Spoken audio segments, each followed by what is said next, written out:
নমস্কার বন্ধুরা, শুভ সকাল। কেমন আছেন? আশা করি ভালোই আছেন। আমিও ভালো আছি। চা খেয়েই যাব একটু ছাদের উপরে। যে আজকে না পালং শাকগুলো ভাবছি কেটে নেব সব।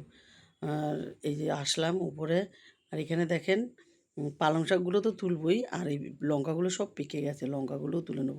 কি শক্ত বন্ধুরা দেখেন, তো টেনে তুলতে পারছি না, এত শক্ত হয়ে গেছে। আর সবথেকে বড় যেটা, সেটাকে 2 হাত দিয়ে টেনে তোলা হয়েছে, জানেন, এত মোটা হয়ে গেছে। আর পালং শাক তুলতে যে একটা ফুল গাছও তুলে ফেলেছি, তা আবার লাগালাম। আর লঙ্কাগুলো দেখেন কেটে নিচ্ছি, সব লঙ্কাগুলো পেকে গেছে। যাই হোক, মাংস টাংসতে দিয়ে খাওয়া যাবে, ফ্রিজে রেখে দেবো যেদিন মাংস করবো আর করব। আর এই পালং শাকগুলো না, আর এই লঙ্কাগুলো নিয়ে ভাবছি চলে যাব মেয়ের বাড়ি।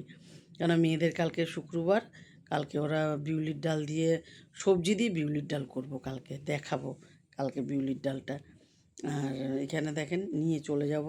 আর মেয়ের বাড়ি চলেও আসলাম, মেয়ের বাড়ি চলে এসেছি। মেয়ে তো চলে গেছে, এসে দেখি মেয়ে চলে গেছে। আর ওই যে দিদি কাজ করছিল, একটু চা করলাম, আমিও একটু খেলাম, ওকেও একটু দিলাম। মেয়ে চলে এসছে, এই যে ওকে আমি বললাম এখন চা খেতে হবে না, তাহলে একটু লেবু জল করে দিই। জল নিয়েছি, বিট লবণ নিয়েছি, চিনি নিয়েছি, আর লেবু নিয়েছি, দিয়ে ছেলেকে দিয়ে দিলাম। ছোটো ছোটো গ্লাস, 2 গ্লাস ওকে দিলাম, 2 গ্লাস মেয়েকে দিলাম। আর একটুকুনি ছিল, আমিও খেলাম।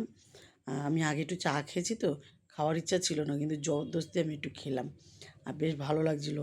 একটু ঠান্ডা জল মিশিয়ে দিয়েছিলাম। ছোটোটাকে তাড়াতাড়ি করে চান টান করিয়ে, ওকে আবার টিপ টিপ পড়াইনি এখনও, দেখছে, টিভি দেখবে এখন। আর ওকে খাওয়ানোর সময় না একটু টিভি মোবাইল দিতেই হবে, না তো খাবেই না, ছোটো ছেলে এমন অভ্যাস। আর বড়োটাকে পড়তে দিয়েছি, কী জানি কী পরীক্ষা দিচ্ছে, এমনি টিচার পেয়েছি দেরি করে। আর যাই হোক, এখন রান্না বসিয়ে দিয়েছে। আজকে রান্না হবে তেল ঝাল, মাছের তেল ঝাল করব।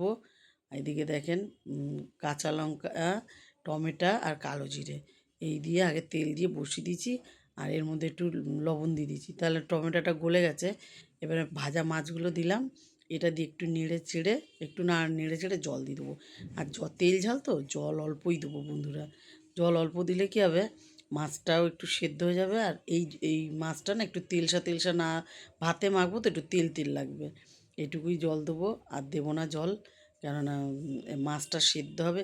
যে কোনো মাছ রান্না করতে গেলে না বন্ধুরা, যদি সেদ্ধ না হয় সেই মাছটা খেয়ে স্বাদ হয় না।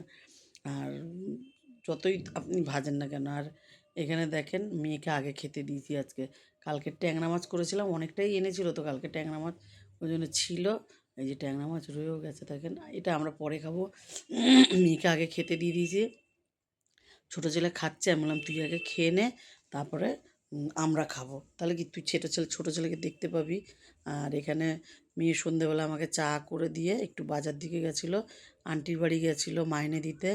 আর এখানে বেগুন এনেছে, বিউলির ডাল, আমি পালং শাক এনেছি, ওইগুলো দিয়ে না কালকে সব সবজি দিয়ে বানাবো, ওই বিউলির ডালটা বানাবো।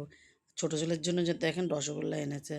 আর রাত্রিবেলায় না আজকে আন্ডা বিরিয়ানি হবে। আর আমাদের জন্য আইসক্রিম এনেছে সব।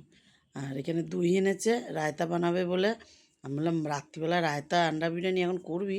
বলে হ্যাঁ করব। আজ এটুকুই, ভালো লাগলে লাইক করুন, কমেন্ট করুন, আমার ইউটিউব চ্যানেলটাকে সাবস্ক্রাইব করুন, পেজটাকে ফলো করুন। ভালো থাকুন, সুস্থ থাকুন, শুভরাত্রি।